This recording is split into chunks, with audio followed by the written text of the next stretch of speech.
We're mandated by DOD to have live fire training. And this year we've contracted West Virginia University, the Fire Extension Service, to come down with their simulator. This thing's about as close as you can get to the real thing if they were going in and fighting an actual structure fire. But we're able to do this in a controlled atmosphere to where if there's any kind of problems, we can take care of that without running the risk of getting anybody seriously hurt. This is the control booth. As you can see, we got 3 windows, 1 on each side, so I can see everything that's going on, and I can operate how we need to, and if I see a problem, I can e-stop it from in there as well. We've got 2 fireplaces on the first floor. We're able to run fires in the front of the trailer as well as the back of the trailer. We're also able to do what's called a rollover, which is the superheated gases that are going to be at the ceiling level that are lighting off and burning down the hallway. So that they're able to recognize that. That's very important to recognize so that the fire doesn't get in behind them. So it gives them the opportunity to see that. We also have a fireplace on the 2nd floor that they can go up and work on trying to advance hose lines up stairwells and fight a fire on the 2nd floor, and then have to fight their way back down as if they were going into a basement to fight a basement fire inside a residence. We can take this thing as hot as we want, up to about 1,500 degrees Fahrenheit before the trailer will shut down on us.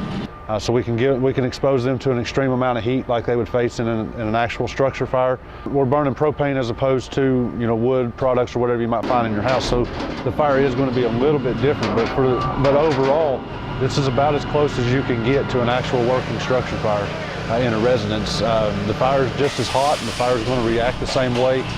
When you put water on it, it's going to do the same things that it would in a real life situation. It's not as good as actual fire. A house fire, structural fire, but it's safe training, and it's good training. They get the heat, they get the flame, and they have artificial smoke they put in, theatrical smoke, which makes it realistic. They're getting good training. The instructors, they know their business. They are great guys. They're professional. They love what they do, and they know what they're doing. You'll never forget everything, but the more training you have, the sharper your reactions, different scenarios you set up. When certain things happen, then the guys remember that if they're put in that situation in a real world fire. I think from what we can tell, these guys are very well trained, and they have a lot of years of experience throughout the crews. It gives them an opportunity to just brush up on their skills that they already have and get an experience that they may not get to see in a real situation in a real working structure fire for quite some time.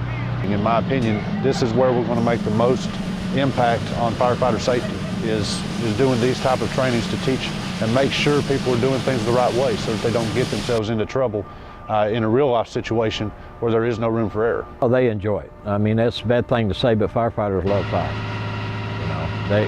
That's the reason everybody thinks that they're crazy, because as everybody else is running out of the firefighters are running in. Well, they're wanting to get in there and take care of it.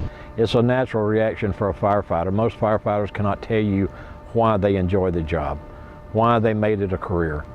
They love helping people, and they like being prepared to do that when an opportunity arises.